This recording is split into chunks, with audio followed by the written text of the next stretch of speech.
নমস্কার প্রিয় দর্শক বন্ধু, আমি সাহেব। আজকের এই ভিডিওতে আমি বর্তমানে ভারত এবং বাংলাদেশের যে পরিস্থিতি সেগুলো নিয়ে বলবো। তার আগে আপনারা যারা আমার চ্যানেলে প্রথম, তারা এই চ্যানেলটিকে সাবস্ক্রাইব করে রাখুন বিভিন্ন ধরনের আন্তর্জাতিক দেশ বিদেশের খবর আপডেট পেতে। তো বর্তমানে বাংলাদেশ এবং বাংলাদেশের অবস্থা অগ্নিগর্ভ, সেখানে দফায় দফায় বিক্ষোভ হচ্ছে।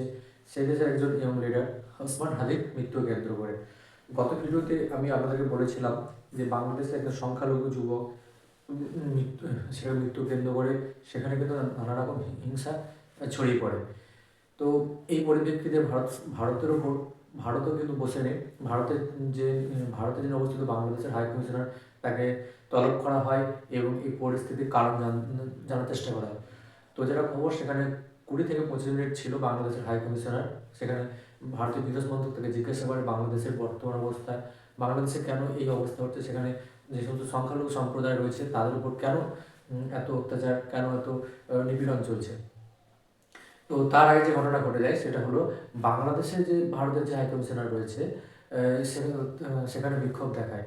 তো এখন বাংলাদেশে যিনি পররাষ্ট্র উপদেষ্টা রয়েছেন তৌহিদ হোসেন, তিনি বলেন যে বাংলাদেশে যে ভারতের যে হাই কমিশন রয়েছে সেখানে কোনো রকম হিংসার ঘটনা ঘটেনি, মানে ঘটনাটা পুরো অস্বীকার করে দেয় এরকম। এবং উল্টে তিনি ভারতের উপর দোষ চাপান যে ভারতে যে বাংলাদেশের হাই কমিশনার রয়েছে তাতে নাকি তিনি তার পরিবারের যে হুমকি এবং নিরাপত্তা অভাব বোধ করছে, মানে বাংলাদেশের হাই কমিশনারের। তো ভারতের বিদেশ মন্ত্রক এই বিষয়টা পরিষ্কার করে বলে যে সেখানে 20 থেকে 25 জন মতো জনতা মানুষ যেখানে জড়ো হয়েছিল, তারা বাংলাদেশের যে সংখ্যালঘু অত্যাচার হচ্ছে সেইটা যাতে না হয় তার একটা দাবি তুলছিল। এবং নিরাপত্তা রক্ষার্থে যারা পুলিশ কর্মী ছিল তারা সেই 20-25 জন সেখানে তৎক্ষণাৎ ছড়িয়ে দেন। কোনো রকম আদার্স কিন্তু ঘটনা ঘটেনি। এইটা হলো লেটেস্ট আপডেট। তো এখন যে বিষয়টা খবর পাচ্ছে যে ভারত কিন্তু যেহেতু সেভেন সিস্টার্স নিয়ে বারবার হুমকি বাংলাদেশ থেকে আসছে, সেভেন সিস্টার্সকে আলাদা করে দেবো, ভারতের মূল ভূখণ্ড থেকে আলাদা করে দেবো।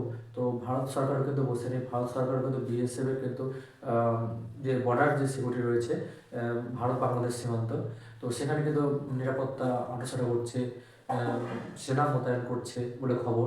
এবং বঙ্গোপসাগর যে এলাকা রয়েছে সেখানেও কিন্তু ভারত সরকার তার যথেষ্ট নজরদারি কিন্তু চালাচ্ছে। এবং ভারতের যে বিবৃতি রয়েছে গতকাল বিদেশ মন্ত্রকের, যে বাংলাদেশের পরিস্থিতির ওপর ভারত কিন্তু কড়াভাবে নজর রাখছে, সেখানে কি হচ্ছে, সেই সরকারের পদক্ষেপ, সেখানকার তাদের অ্যাক্টিভিটি সব কিন্তু ভারত কিন্তু কড়াভাবে নিচ্ছে। এবং ভারত সরকারের স্পষ্ট বক্তব্য, ভারত কিন্তু চুপ করে বসে থাকবে না। বাংলাদেশে যদি এইভাবে পরিস্থিতি ক্রমাগত ভয়ানক হতে থাকে, ভারত একজন দায়িত্বশীল দেশ হয়ে কিন্তু সেটা চুপ করে বসে থাকতে পারে না। তো এখন দেখার বিষয় যে বাংলাদেশ এই যে ঘটনাগুলো যে ঘটছে সেখান থেকে কি কোনো রকম পদক্ষেপ নেয় কিনা, যাতে সেই দেশের অরাজকতা, যে অশান্তি চলছে সেটাকে বন্ধ করা যায়। তো সেটা এখন দেখার বিষয় যে বাংলাদেশ সরকার কী করে। আপাতত বাংলাদেশের পরিস্থিতি এবং ভারতের যে অ্যাকশন সেটা নিয়ে আপনাদেরকে বলা হলো ভিডিওটিতে। তো নিত্য নতুন খবর পেতে আপনারা অবশ্যই এই চ্যানেলটির সঙ্গে জুড়ে থাকবেন। তো ধন্যবাদ প্রিয় দর্শক বন্ধু।